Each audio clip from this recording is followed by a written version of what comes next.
میرے حضور کی رحمت آپ کہاں کہاں دیکھو گے یار. کتنے ہمدرد ہیں, انسانیت کے کتنے بڑے محسن ہیں, اور کیسے آپ مانوتا کے لیے تڑپتے تھے. آپ نے فرمایا کہ تم راستے پر جا رہے ہو اور راستے میں اگر تمہیں کوئی ایک ذرہ برابر تکلیف دہ چیز, ایک کانٹا بھی نظر آتا ہے نا, ایک روڑا بھی پڑا نظر آتا ہے, تو تم اسے بھی اٹھا کر کے سائڈ کر دو کہ کہیں اس سے کسی اللہ کے بندے کو تکلیف نہ پہنچ جائے. اللہ اکبر. میرے بھائی آپ ذرا اس جملے کو, اس کی گہرائی کو محسوس کیجیے یار. اس کے اندر چھپے پیار کو, انسیت کو, ہمدردی کو, خیرخواہی کو اللہ کے مطلق بندوں کے لیے, کسی بھی ذات برادری کا بندہ ہو. سوچیے میرے حضور کتنی تڑپ رکھتے ہیں انسانیت کے لیے, اور کتنا آپ بے چین رہتے ہیں اللہ کے بندوں کے لیے. فرماتے خبردار, تمہیں کوئی تکلیف دہ چیز, نقصان پہنچانے والی چیز نظر آئے تو اسے دیکھ کر کے آگے مت گزر جانا, کہیں اس سے اللہ کے کسی بندے کو چوٹ نہ لگ جائے, وہ پریشان نہ ہو جائے. اس لیے خبردار, اس چیز کو اٹھا کر کے تم راستے سے سائڈ کر دینا, اللہ تمہیں اس پہ صدقے کا ثواب عطا فرمائے گا. یار میرے حضور کی میں کون کون سی تعلیم آپ کو بیان کروں, اور صرف یہ مسلمان جو کرتے ہیں نا, نہیں میرے بھائی یہ بھول ہے آپ کی. دیکھو نا, ایک کافر کا بچہ آیا تھا میرے حضور کی بارگاہ میں.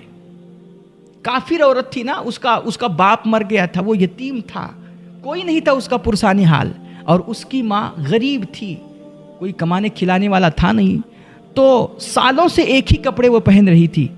جگہ جگہ سے اب وہ کپڑے گھس گئے تھے, پھٹ گئے تھے, اور اس عورت کا بدن چھلکنے لگ گیا تھا.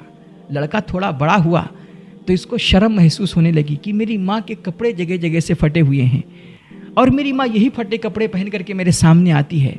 تو اس لڑکے کو غیرت محسوس ہوئی. اب وہ لڑکا بیچارہ کرتا کیا, اس کے ہاتھ میں کچھ تھا نہیں, کہیں نوکری بھی نہیں کر سکتا تھا. تو اس نے ایک آخری صورت سوچی کہ چلو چچا کے پاس چلتے ہیں, میرے باپ کا جو بھائی ہے اس کو اللہ نے دولت بھی دی ہے, اس سے چل کر کے ایک کپڑا اپنی ماں کے لیے ایک جوڑا مانگ لاتے ہیں. تو ماں نے سمجھایا, نہیں بیٹا چچا سے مانگنے مت جانا, وہ چچا ظالم ہے, وہ تمہیں کپڑے نہیں دے گا بلکہ ذلیل کرے گا, الٹا شرمندہ کرے گا. لیکن لڑکے کی غیرت, وہ بیچارہ دیکھ نہیں سکا, ماں کے لاکھ منع کرنے کے باوجود بھی وہ چچا کے پاس مجبور ہو کے پہنچ گیا, اور جا کر کے چچا سے اپنا دکھڑا رویا اور کہا میری ماں کے لیے ایک جوڑا دے دیجئے. تو چچا نے اس کو ذلیل کیا, اس کو رسوا کیا, اور اپنے دروازے سے خالی ہاتھ لوٹا دیا. لڑکا بڑا مایوس ہوا اور روتا ہوا وہ گھر واپس ہو رہا تھا. راستے میں کوئی مل گیا اور اس نے کہا کہ کیوں رو رہے ہو بچے؟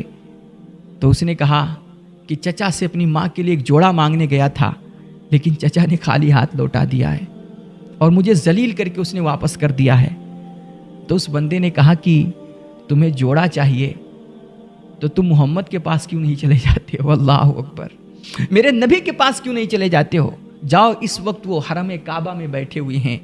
سنا ہے محمد کے پاس جو بھی جاتا ہے کچھ سوال کرنے نا, تو وہ خالی نہیں لوٹاتے ہیں, تم ان کے پاس چلے جاؤ.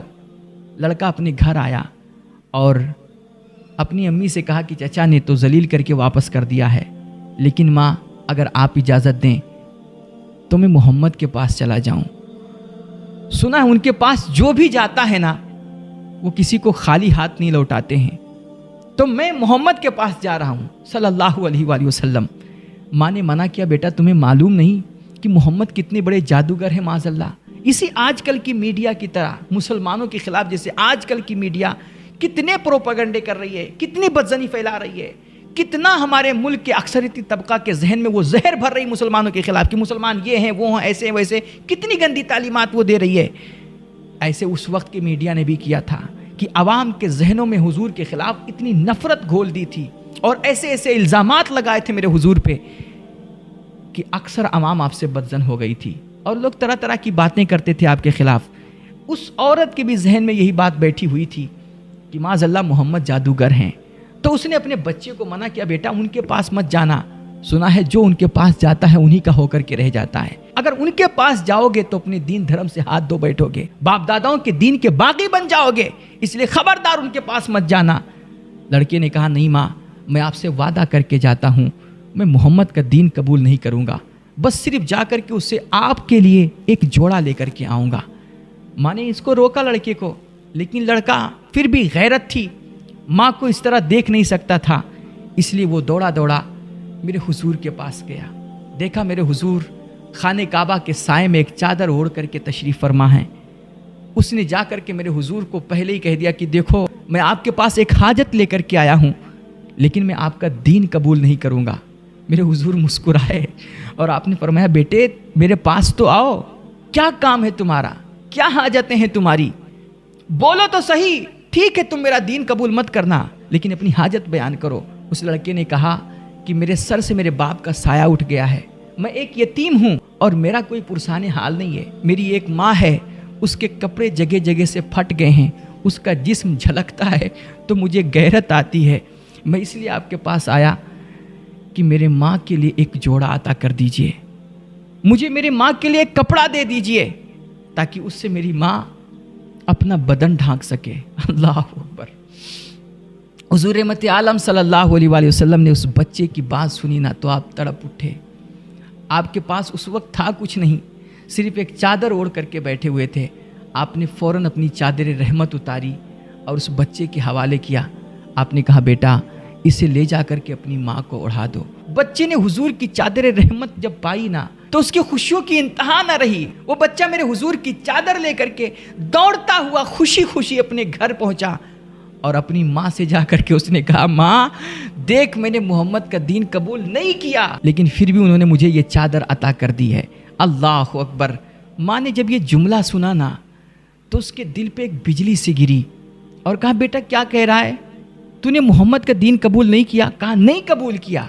کہا سچ بتا. کہا ہاں سچ کہہ رہا ہوں، میں نے جا کر کے پہلے ہی کہہ دیا تھا کہ میں ایک حاجت لے کر کے آیا ہوں لیکن اس شرط پر کہ میں آپ کا دین قبول نہیں کروں گا. کہا بیٹا پھر بھی انہوں نے آپ کو چادر دے دی؟ کہا ہاں انہوں نے پھر بھی ہمیں چادر دے دی. تو ماں بولی کہ بیٹا پھر ایسے محمد کا دین قبول ہی کر لینا چاہیے کہ جو غیروں پہ اتنی مہربانیاں کرتے ہیں، ان کا اتنا خیال رکھتے ہیں، تو پھر اپنوں پہ کتنا کرم کرتے ہوں گے. بیٹا تو پڑھے نہ پڑھے میں پڑھ رہی ہوں، اشہد ان لا الہ الا اللہ وان محمد رسول اللہ صلی اللہ تعالی علیہ وسلم. ایسے تھے میرے سرکار. یار یہ دنیا آج میرے حضور کی شان میں بکواس کرتی ہے، الٹے سیدھے تبصرے کرتی ہے، ٹپڑیاں کرتی ہے. اس کو میرے حضور کی عظمتوں کا پتہ کیا ہے؟ اس نے میرے حضور کے بارے میں پڑھا کیا ہے؟